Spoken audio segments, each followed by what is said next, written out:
Hello friends, இன்றைக்கி பார்த்தீங்கன்னா நான் வந்து உருளைக்கிழங்க வச்சு சரி ஏதாவது புதுசாக ஆதிராவுக்கு ட்ரை பண்ணி தரலான்னு சொல்லிட்டு ஸ்மைலி பண்ணலான்னு பண்ணினேன். ஆனால் ரொம்ப நல்லா வரலினாலும் ஒரு அளவுக்கு நான் நினச்ச மாதிரி வந்திருந்துச்சு. அதுக்கு ஃபஸ்ட்டு நம்ம வந்து உருளைக்கிழங்க வந்து நல்லா வேக வச்சுக்கலாம். லைட்டாக உப்பு போட்டு ஒரு 4-5 விசில் வர வரைக்கும் வேக வச்சுட்டு அது கூட கார்ன்ஃப்ளவர் போட்டு நல்லா மிக்ஸ் பண்ணிக்கலாம்.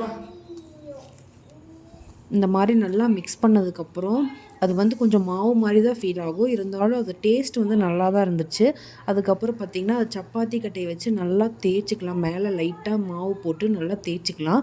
தேய்ச்சதுக்கப்புறம் இந்த மாதிரி சின்னதாக உங்கள்கிட்ட ஏதாவது மூடி இந்த மாதிரி ஏதாவது இருந்துச்சுன்னா இந்த மாதிரி ரவுண்டு பண்ணிக்கலாம்.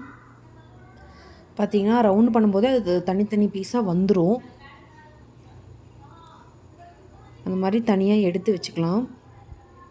பார்த்திங்கன்னா நான் வந்து என்கிட்ட வந்து ஸ்ட்ரா இல்லை. ஸோ அதனால் நான் மையோதி வச்சு இந்த மாதிரி 2 கண், அதுக்கப்புறம் ஸ்பூனை வச்சு ஸ்மைலி வர மாதிரி பண்ணேன். ஆனால் ரொம்ப நல்லா இல்லைனாலும் ஓரளவுக்கு நல்லா தான் இருந்துச்சு ஃப்ரெண்ட்ஸ்.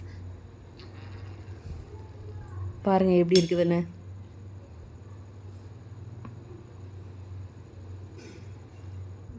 இவ்வளோதான். இந்த மாதிரி எல்லாத்தையும் நம்ம ரெடி பண்ணி வச்சுட்டு ஒரு கடாயில் எண்ணெய் ஊற்றி எண்ணெய் நல்லா சூடானதுக்கப்புறம் அதை போட்டு பொரித்து எடுத்தோம்னா அவ்வளோதான், சூப்பரான ஸ்மைலி ரெடி ஆகிடும்.